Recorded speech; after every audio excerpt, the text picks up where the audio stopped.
Hello friends, कैसे हो आप सब। आज हम एक्सप्लेन करेंगे sci fi love story movie about time को। मूवी को देखने से पहले चैनल को सब्सक्राइब जरूर करें। मूवी के स्टार्ट में टिम हमें अपने और अपनी फैमिली के बारे में बताता है।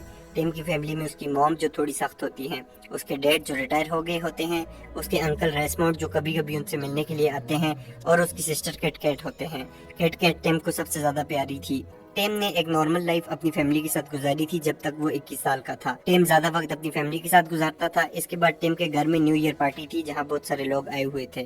टेम की कोई गर्लफ्रेंड नहीं थी, इसीलिए वो थोड़ा डिप्रेस था। वो पार्टी में बहुत बोरिंग टाइम गुजार रहा था। नेक्स्ट मॉर्निंग जब वो उठता है तो किट कैट उसे आकर कहती है कि तुम्हें डैड बुला रहे हैं। डैड उसे बताते हैं कि हमारी फैमिली में लड़कों को एक पावर मिलती है जब वो 21 साल के हो जाते हैं, और वो पावर टाइम ट्रेवल की है। टेम पूछता है ये कैसा मजाक है, तो उसके डैड कहते हैं कि तुम किसी भी बंद जगह पर जाकर अपनी आंखें बंद करो और जिस टाइम जाना चाहते हो वहां का सोचो तो तुम चले जाओगे, और अपना काम करके वापस प्रेजेंट टाइम में भी आ सकते हो। टिम कहता है कि मैं चेक कर रहा हूँ, लेकिन अगर ये मजाक हुआ तो मैं आपसे खफा हो जाऊंगा। टिम अपने रूम की अलमारी में जाता है और पार्टी का सोचते और वो वहां पहुंच जाता है। टिम वापस आकर अपने डैड से कहता है मुझे समझ नहीं आ रही, तो उसके डैड कहते हैं मेरे साथ भी ऐसा ही हुआ था। टिम पूछता है कि बटरफ्लाई इफेक्ट का क्या होगा, तो उसके डैड कहते हैं मुझे नहीं पता। टिम कहता है ये बहुत मुश्किल साल होगा मेरे लिए, तो उसके डैड कहते हैं आगे जिंदगी मुश्किल है तुम्हारे लिए। टिम सोचता है कि मैं इस पावर से अपनी जिंदगी का प्यार ढूंढूंगा। कुछ दिनों के बाद कैट की दोस्त वहां रहने के लिए आती है जिसका नाम शार्लेट होता है। टिम को वो बहुत अच्छी लगती है। एक दिन शार्लेट टिम से कहती है क्या तुम मेरी बैग पर सन क्रीम लगा दोगे, तो वो दौड़कर आ जाता है, लेकिन उससे सारी क्रीम गिर जाती है। वो भागकर अंदर जाता है और वापस टाइम में पीछे आता है, और इस बार वो जरा टशन दिखाकर उससे बात करता है। एक दिन टिम अपने दोस्त को बुलाता है। वो शार्लेट के साथ टेनिस खेलते हैं, लेकिन वो बहुत अच्छी प्लेयर होती है और टिम गेम पर कंसंट्रेट नहीं कर पाता।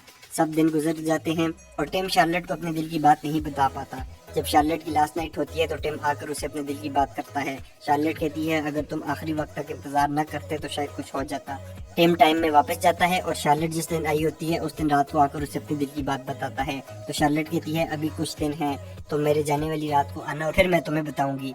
तो टिम समझ जाता है कि शार्लेट कभी भी उसका प्यार नहीं बन सकती थी। टिम अपनी पढ़ाई खत्म करने के बाद लॉयर बन जाता है और लॉ की प्रैक्टिस करने के लिए वो लंदन जाता है। वहाँ वो डैड के एक दोस्त के साथ रहता है। टिम को वहाँ या अपने काम पर कहीं भी गर्लफ्रेंड नहीं मिलती और वो बहुत सैड होता है। एक दिन टिम को उसका दोस्त रोरी उसे ब्लाइंड डेट पर लेकर जाता है जहाँ वो बिल्कुल अंधेरे में बैठे होते हैं। वहाँ दो लड़कियां भी आती हैं जो उन्हें नजर नहीं आती। वो सब अंधेरे में बातें करते हैं। टिम बाहर आता है और वो मेरी को देखता है जो उसे बहुत अच्छी लगती है। टिम मुझसे उसका नंबर लेता है। टिम वापस घर आता है और उसके डैड का दोस्त बहुत गुस्से में होता है। टिम उससे पूछता है क्या हुआ है, तो वो बताता है कि मेरे शो के एक एक्टर ने सारी लाइन गलत बोली है जिसकी वजह से मेरा शो फ्लॉप हो गया है। टिम वापस टाइम में जाता है और हैरी के साथ जाकर उस एक्टर को सब बताता है और छुप कर उसे लाइन दिखाता है और हैरी का शो हिट हो जाता है। टिम वापस आकर अपने मोबाइल में देखता है तो मेरी का नंबर नहीं होता। वो भागकर उसी होटल में जाता है तो मेरी जा चुकी होती है। अब टिम वापस टाइम में पीछे नहीं जाता वरना हैरी का शो फिर फ्लॉप हो जाएगा। टिम फिर से सैड हो जाता है। कुछ दिनों के बाद हैरी उसे अपने शो का रिव्यू दिखाता है। वहाँ पर एक आर्ट गैलरी का पता लिखा होता है। टिम कहता है कि मुझे वहाँ जाना है क्योंकि मेरी को वो आर्ट बहुत पसंद था। टिम वहाँ जाकर इंतजार करता है लेकिन बहुत टाइम तक वो नहीं आती। टिम किट कैट को वक्त गुजारने के लिए बुला लेता है। कुछ टाइम के बाद मेरी वहाँ आती है और टिम उसे देखकर हैरान होता है। किट कैट उसे कहती है कि जल्दी जाओ। टिम उससे बात करता है लेकिन मेरी उसे नहीं जानती। टिम को याद आता है कि वो टाइम में पीछे चला गया था, इसीलिए वो मेरी को याद नहीं। टिम वापस किटकैट के पास आता है। किटकैट कहती है दोबारा जाओ। टिम जाकर दोबारा उससे बात करता है और कहता है कि मैं यहाँ अकेला हूँ, मुझे जगह दिखाने के लिए कोई भी नहीं है, क्या तुम मेरी दोस्त बनोगी। वहाँ मेरी के साथ उसकी दोस्त जोआना भी होती है।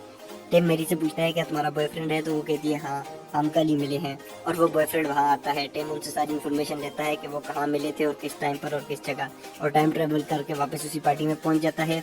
उस लड़के के आने से पहले वो मेरी से बात करता है और उसे कहता है मेरे साथ खाने पर चलोगी, और दोनों वहाँ से चले जाते हैं। वो दोनों बातें करते हैं और टिम मेरी को उसके घर तक छोड़ने के लिए आता है। दोनों वहाँ किस करते हैं। मेरी उसे ऊपर अपने फ्लैट पर बुलाती है। वहाँ दोनों इंटरकोर्स करते हैं। उस रात को टिम 3-4 बार टाइम ट्रेवल करके मेरी को खोज करता है।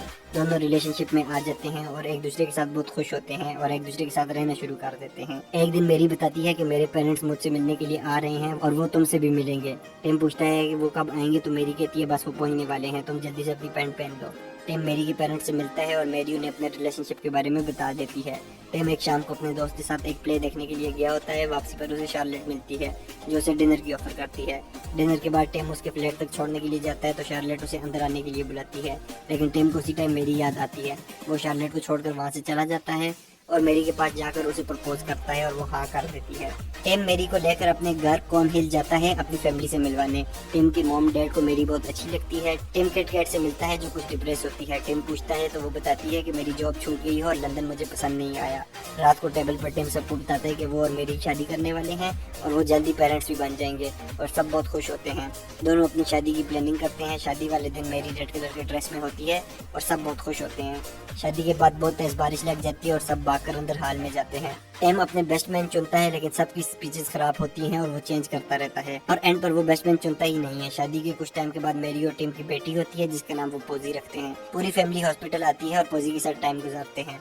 टिम न्यू घर में शिफ्ट हो जाता है अपनी बेबी की वजह से। पोजी के पहले बर्थडे पर सब आए होते हैं और उसके लिए गिफ्ट लाते हैं। मेरी कहती है कि किट कैट ने कहा था वो 3 बजे तक आ जाएगी लेकिन अभी तक वो आई नहीं। दरवाजे पर किट कैट का बॉयफ्रेंड जिमी आता है और बताता उसकी और किट कैट की सुबह लड़ाई हुई थी। अगर वो अभी तक यहाँ नहीं आई तो जरूर कोई मसला है। किट कैट की गाड़ी का एक्सीडेंट हो गया होता है। टिम और मेरी हॉस्पिटल आते हैं। किट कैट आईसीयू में होती है और बहुत ज्यादा जख्मी होती है। टिम जिमी से एग्जैक्ट टाइम पूछता है और वापस टाइम में पीछे जाता है और खुद जाकर किट कैट को गाड़ी में लेकर आता है। मेरी टिम को बताती है कि किट कैट ठीक नहीं है, वो बहुत ज्यादा ड्रिंक कर रही थी और जिमी भी उसके साथ अच्छा नहीं कर रहा। टिम कहता है मैं इसका कुछ करता हूँ। टिम किट कैट को टाइम ट्रेवल के बारे में बताता है और कहता है हम वापस उसी पार्टी में जाएंगे जहाँ तुम जिमी से मिली थी। जब उस पार्टी में पहुंचते हैं तो टिम उसे कहता है कि इस बार तुम जिमी से नहीं मिलना। वो दोनों देखते हैं कि जिमी वहाँ आकर किसी और लड़की से बातें करने लग गया है। किट कैट जाकर जिमी को पंच लगाकर नीचे गिरा देती है और टिम उसे वापस प्रेजेंट टाइम में ले आता है। इस न्यू फ्यूचर में टिम का दोस्त जय किट कैट का बॉयफ्रेंड होता है और वो बहुत खुश होती है।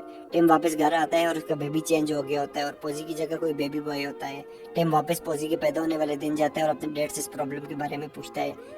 उसके डैड बताते हैं कि अगर तुमने बेबी के पैदा होने से पहले टाइम ट्रेवल किया तो तुम्हारा बेबी चेंज हो जाएगा क्योंकि तुम्हारा स्पर्म मिलीसेकंड में चेंज होता है। टिम वापस पीछे जाता है और किट कैट को उसके एक्सीडेंट की बात समझाता है कि उसकी लाइफ में कुछ अच्छे डिसीजन लेने होंगे, ड्रिंकिंग बंद करनी होगी और किसी हेल्दी रिलेशनशिप में आना होगा। टिम किट कैट को जय के बारे में बताता है और वो कहती है ठीक है। टिम वापस घर आता है और पोजी के साथ खेलता है और फिर कुछ टाइम के बाद उसके 2 बच्चे हो जाते हैं। मेरी ने अपना प्रोजेक्ट बनाना होता है। उसकी प्रेजेंटेशन के लिए वो टिम को बहुत सारी ड्रेस बताती है लेकिन उसे खुद ही कोई ड्रेस पसंद नहीं आता। इतने टाइम में बच्चे उसका सारा प्रोजेक्ट खराब कर देते हैं। टिम को घर से फोन आता है कि इमरजेंसी है। वो मेरी के साथ अपने घर पहुंचता है। टिम के डैड को कैंसर हो गया होता है और उसके डैड कहते हैं कि मैं सिगरेट नहीं छोड़ सकता था क्योंकि अगर मैं टाइम में पीछे चला जाता तो तुम और किट कैट चेंज हो जाते। टिम अपने डैड को गले लगाता है। टिम वापस आकर अपनी लाइफ में बिजी हो जाता है तो जॉब में भी कामयाबी मिलती रहती है।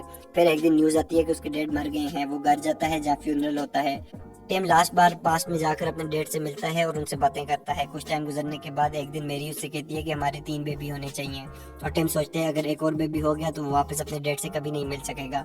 बहुत सोचने के बाद वो बेबी के लिए हाँ कर देता है। मेरी प्रेग्नेंट होती है। टिम अपने डैड के साथ लास्ट टाइम टेबल टेनिस खेलता है। न्यू बेबी के आने के बाद टिम लाइफ में बहुत आगे बढ़ जाता है। किट कैट की भी शादी हो चुकी होती है और उसका भी एक बेटा होता है। टिम हमें बताता है कि अब उसने पास में जाना छोड़ दिया है। अब हर दिन वो ऐसे ही गुजारता है जैसे वो पास में आया हो और हर आम दिन को खास बनाकर गुजारता है और वो एंड पर हमें यही मैसेज देता है कि टाइम गुजरता है और अब हमारी मर्जी है कि हम इस टाइम को कैसे गुजारते हैं और मूवी खत्म हो जाती है। आपको ये मूवी कैसी लगी हमें कमेंट करके जरूर बताएं। वीडियो को लाइक करें। Thanks for watching. Please subscribe.